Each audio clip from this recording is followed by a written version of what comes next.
I couldn't help but wonder how something as boring as insurance manages to cause so much stress, usually at exactly the wrong moment. So first of all, when I meet an expat, like my number one question is always, do you have a private liability insurance?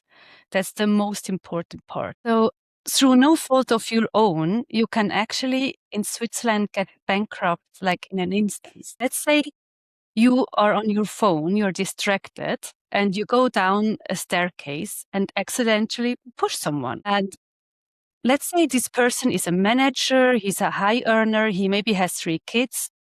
And after this accident, Yes. he's permanently disabled. Okay, and that I'm liable for it. And like with all the consequences, like all the hospital bills, the loss of income, the long-term consequences and so on, it can easily reach 5 million Swiss francs. And also, what I always tell my clients is let's get coverages for very little money, but huge coverage.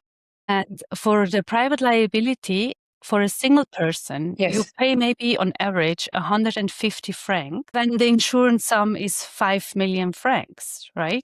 It is something that you cannot avoid being hit by something like this.